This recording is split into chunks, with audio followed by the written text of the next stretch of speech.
Hello and welcome back to Asset Guide YouTube channel. आज की इस वीडियो में वन इकोसिस्टम की जो एक अ, अभी हम इसको इस तरीके से समझ सकते हैं कि लोगों के मन में एक धारणा बन रही है कि डील सेकर पर जो प्रोडक्ट सेल होते हैं, अगर वो गेस्ट बायर को जाएंगे तो उनको कन्वर्जन मिलेगा, और अगर हम इंटरनल वॉलेट से मतलब अपने वन को यूज करके ख़रीदेंगे तो मर्चेंट को पेमेंट नहीं मिलेगा, वो डीएसपी में कन्वर्जन के लिए एलिजिबल नहीं है।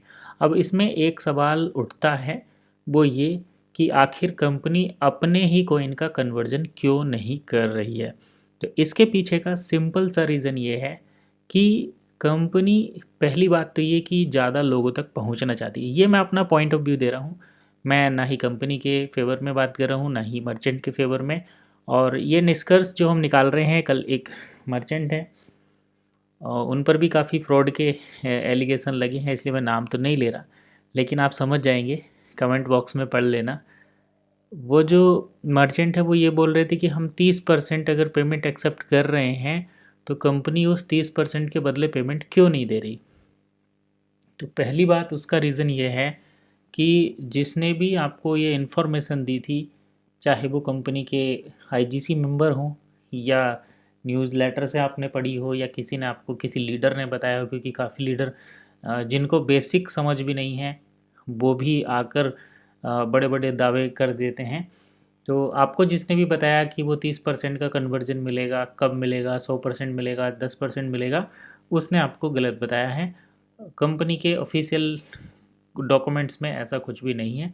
और एक टेक्नोलॉजी को डेवलप होने में टाइम लगता है। जैसे अभी हम बात करते हैं कि कॉइन को कभी यूज़ किया जाएगा या नहीं, तो पहली बात तो ये है कि कॉइन 10 साल पहले आ चुका है और वो लगातार इतने सारे चैलेंजेस को फेस करते हुए आज भी मार्केट में है।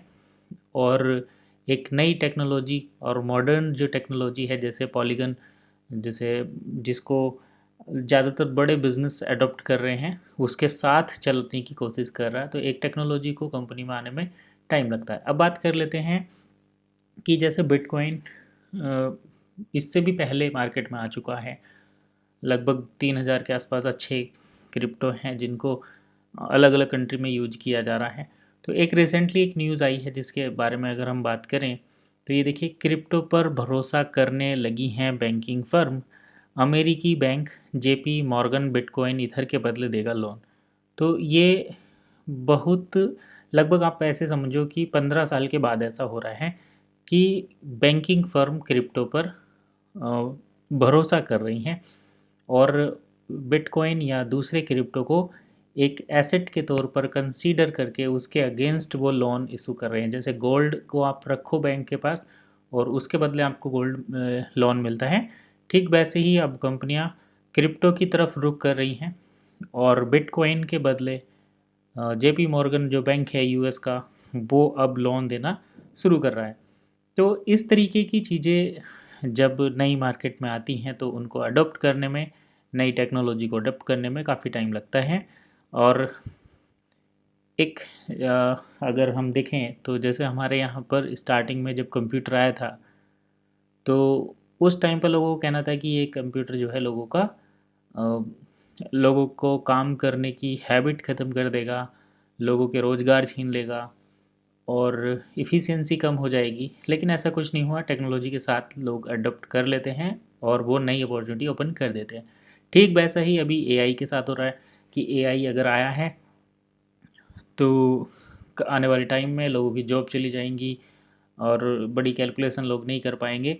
तो ऐसा नहीं है, हर एक टेक्नोलॉजी को जो ह्यूमन ग्रोथ के साथ ऐड हो जाती है, ऐड ऑन हो जाती है, तो सर्वाइव करती है।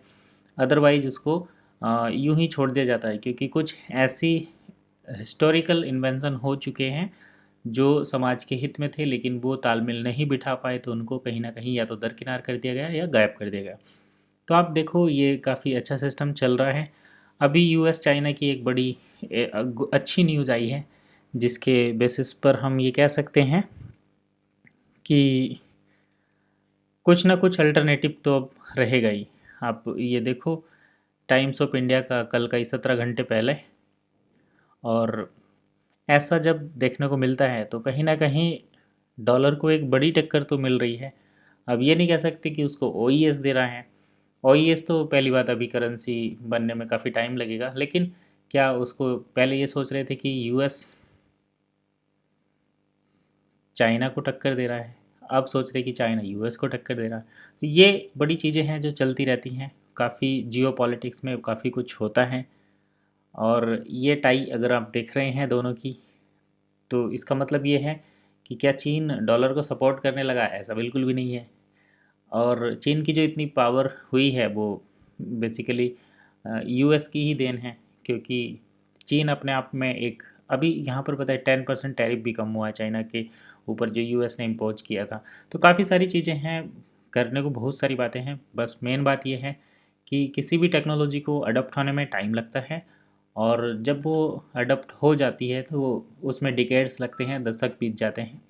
तो अब अगर इसीलिए बोला जाता है कि अब अगर आप एक नई करेंसी को एक्सेप्ट कर रहे हैं या उस मार्केट प्लेस पर काम कर रहे हैं, तो अपने प्रॉफिट मार्जिन में से, जिससे आपको फाइनेंशियली कोई दिक्कत ना पड़े और आप उस बिज़नेस को कर सकते हैं। लेकिन ये जो अपडेट हैं आपको ऑफिशियली मिलने चाहिए, कंपनी की तरफ से मिलनी चाहिए, या फिर कंपनी के रिप्रेजेंटेटिव देने चाहिए। अभी आप हमारे चैनल पर जो देख रहे हैं, तो हम एक थर्ड पार्टी हैं, एज ए आईएमए तो हम हैं, लेकिन अगर आप ये सोचें कि कोई कंपनी की तरफ से कोई अथॉरिटी है, तो ऐसा तो बिल्कुल नहीं है।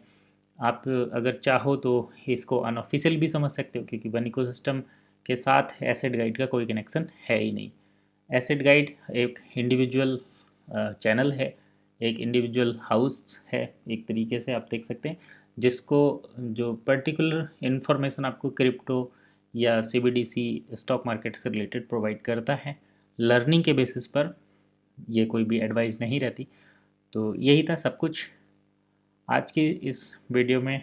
यहीं पर वाइंड अप करेंगे, नेक्स्ट वीडियो में फिर मिलेंगे नए अपडेट के साथ। कुछ डाउट है तो कमेंट करिए, उसके आंसर के साथ मिलेंगे। तब तक के लिए कीप वॉचिंग एसेट गाइड।